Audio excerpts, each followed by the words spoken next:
June 6, 1944, somewhere off the coast of Normandy. A young American infantryman crouches inside a landing craft, seawater slapping against the ramp. In 30 seconds, that ramp will drop. In 31 seconds, he will sprint toward a beach swept by machine gun fire. His rifle is standard issue, his boots are standard issue, but the 3 pounds of Hadfield manganese steel pressed against his skull might be the only thing standing between him and a German mortar fragment traveling at 700 feet per second. This is the M1 steel helmet. Cost to manufacture, roughly $2. Lives saved, incalculable. It was the most produced piece of protective equipment in American military history. Over 22 million were stamped from steel between 1941 and 1945 alone. And yet most people today have never heard the story of how it came to be. The story of a museum curator who studied medieval armor and applied those lessons to modern warfare. The story of a radiator factory in Detroit that retooled overnight to protect the heads of American soldiers. The story of a helmet so versatile, so indestructible, that troops used it to cook their rations, wash their socks, dig foxholes, and sit on during breaks from combat. This is the $2 helmet that protected more soldiers than any armor America ever issued, and this is how it changed the face of modern warfare forever. Rewind to 1917. American soldiers are pouring into the trenches of France wearing helmets borrowed from the British.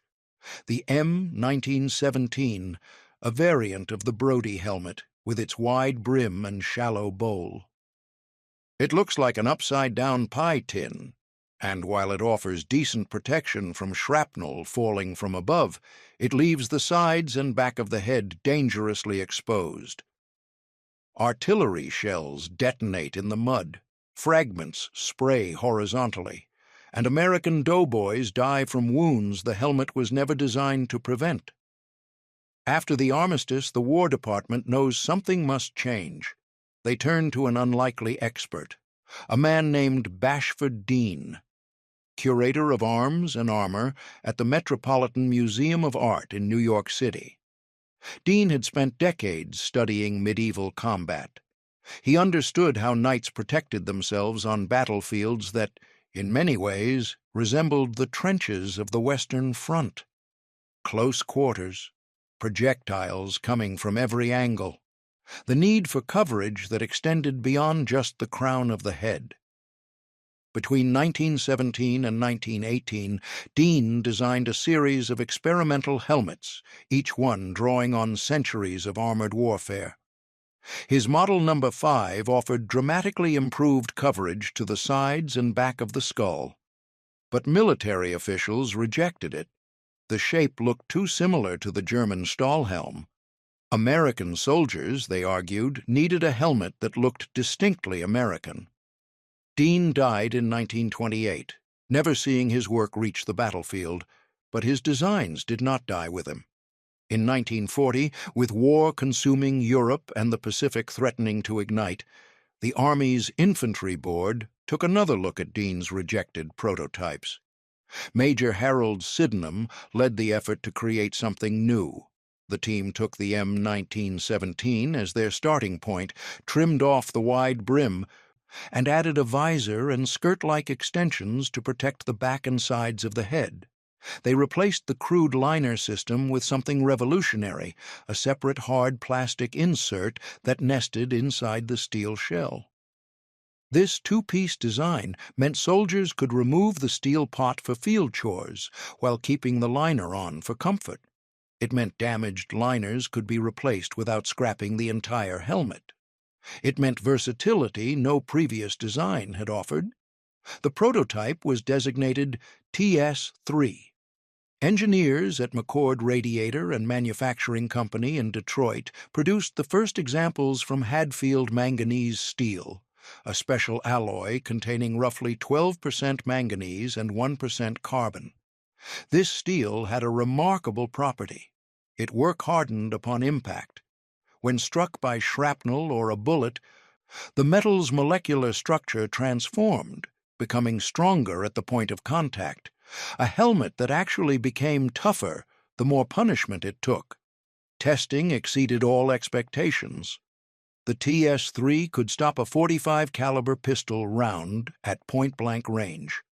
On June 9, 1941, the Army approved the design. They designated it Helmet Steel M1. Production began 5 months before Pearl Harbor. McCord Radiator, the Detroit company that had spent decades making cooling systems for automobiles, converted its assembly lines to stamp out steel pots by the thousand. Workers who had been bending copper tubes for Ford and Chevrolet now pressed sheets of manganese steel into the distinctive bowl shape that would become synonymous with the American fighting man. The process was an engineering marvel. Each helmet was formed from a single sheet of steel drawn to a depth of 7 inches in a single pressing, no seams, no weak points, just a smooth, continuous shell of hardened alloy. By 1943, demand had outstripped even McCord's capacity. A second manufacturer, Schluter Manufacturing Company of St. Louis, joined the effort. Together, they produced helmets at a rate that staggered the imagination. In 1943 alone, American factories stamped out over 7.6 million M1 helmets. That is nearly 21,000 helmets per day, every single day, for an entire year. The steel came from Carnegie Steel Company and Sharon Steel Corporation in Pennsylvania. Each batch was assigned a unique heat treatment number stamped inside the helmet to allow traceability. If a particular batch showed defects, inspectors could track down every single helmet made from that steel and pull it from service. Quality control on a scale unprecedented in military production. When American troops stormed the beaches of Normandy on D-Day, nearly every soldier wore an M1. 160,000 Allied troops crossed those beaches on June 6th. The helmet protected them from falling debris, from shell fragments, from the thousand spinning pieces of metal that turned the sand into a killing ground.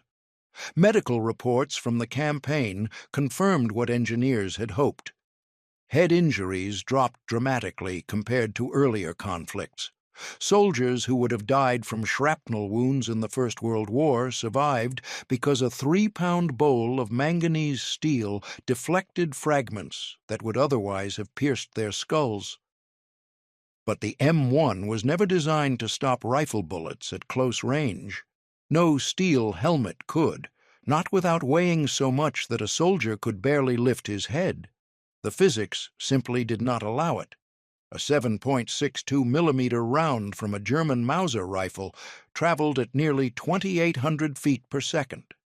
Stopping that kind of energy would require armor too heavy for any infantry soldier to wear. Instead, the M1 was designed to do something equally important: deflect glancing hits, slow tumbling fragments, give soldiers a fighting chance against the indirect fire that caused most battlefield casualties. And it did something else, something no designer had anticipated. It became the most versatile piece of equipment in the American soldier's kit. The 2-piece construction was the key. Remove the plastic liner, and suddenly the steel shell became a bucket. Hold it under a stream, and it could collect more than 3 quarts of water. Set it on a rock, and it became a wash basin for shaving or scrubbing socks. Fill it with snow, set it over a small fire, and soldiers could boil water for coffee. Though officially discouraged because excessive heat could weaken the steel's temper, troops did it anyway. When you are freezing in a foxhole in the Ardennes, regulations matter less than survival. The helmet doubled as a shovel. Its curved edge could scrape through soft earth to create a foxhole or dig out a latrine.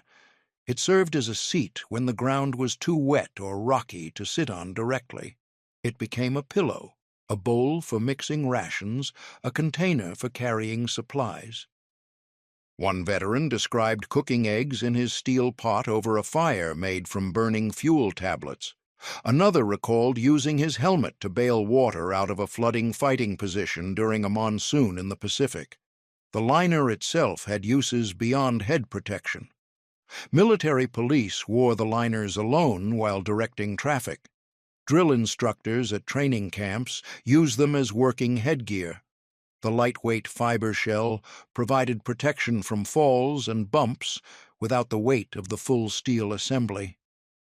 After the war, chrome-plated liners became ceremonial items worn by honor guards and parade units. But the true test of any military equipment is combat. And in the crucible of World War II, the M1 proved itself again and again. Consider the Battle of the Bulge. December 1944. German forces launch a surprise offensive through the Ardennes forest. American troops, caught off guard in freezing conditions, fight desperate holding actions. Shell fire is constant. Artillery barrages rain down on exposed positions. In these conditions, the M1 saved lives by the hundreds. Fragments that would have been lethal instead glanced off curved steel. Soldiers emerged from bombardments, shaken but alive, their helmets dented and scarred but intact.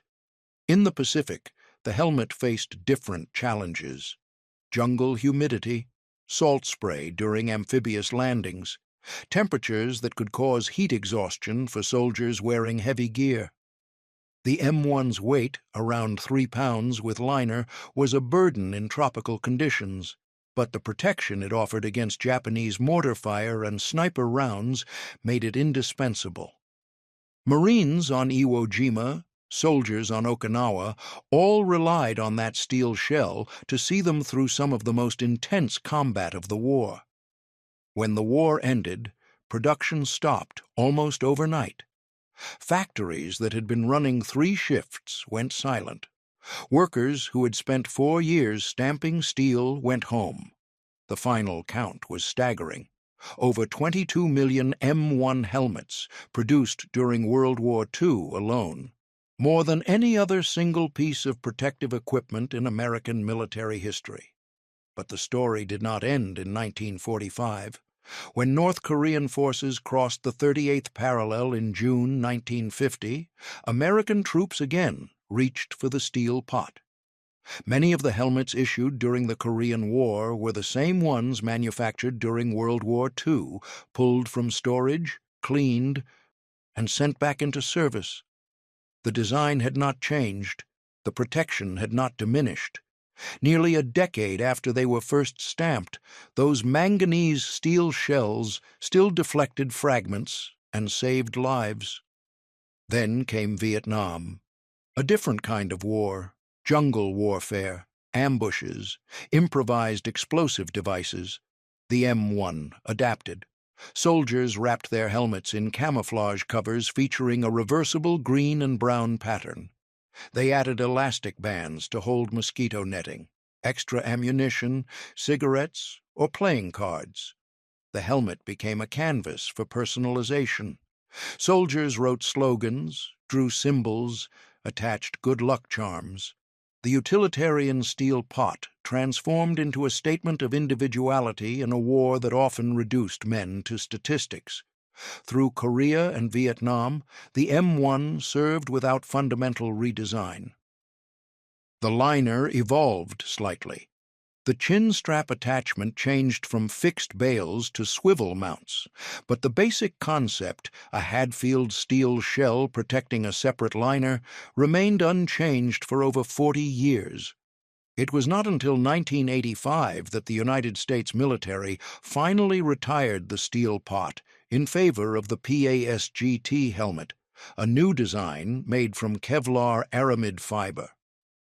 The new helmet weighed about the same, but offered significantly better ballistic protection. It could stop threats the M1 never could, but soldiers who had grown up with the steel pot mourned its passing. You could not cook in a Kevlar helmet. You could not use it as a wash basin. The new helmet was better protection, certainly, but it lacked the rugged versatility that had made the M1 a legend. Today, Original M1 helmets are prized by collectors. Veterans display them as relics of their service. Museums exhibit them as icons of American military history. The distinctive silhouette, that curved bowl with its slight visor and downward sweeping sides, remains one of the most recognizable images of the American fighting man. And in military installations around the world, chrome-plated M1 liners still appear in ceremonial units. A quiet tribute to the $2 helmet that protected more American soldiers than any armor ever issued. 22 million helmets, 4 major conflicts, 44 years of frontline service. From the drawing board of a museum curator who studied medieval knights, to the beaches of Normandy, to the frozen hills of Korea, to the jungles of Vietnam, the M1 steel helmet stands as a testament to American industrial might and practical engineering. It was never fancy, never glamorous, just 3 pounds of hardened steel and a plastic liner. But it worked, it protected, it saved lives when nothing else could. The next time you see that distinctive silhouette in a war photograph or museum display, remember the story behind it. The designers who studied centuries of armor to create something new. The factory workers who stamped out 21,000 helmets every day for years on end. The soldiers who wore them into battle, who cooked in them, washed in them, slept on them, and trusted them with their lives. The M1 helmet, $2 of steel and genius, an American icon forged in the fires of the deadliest conflict in human history. If this story resonated with you, consider subscribing to the channel and hitting that notification bell. We have more untold stories of the equipment, the innovation, and the sacrifice that shaped the greatest generation.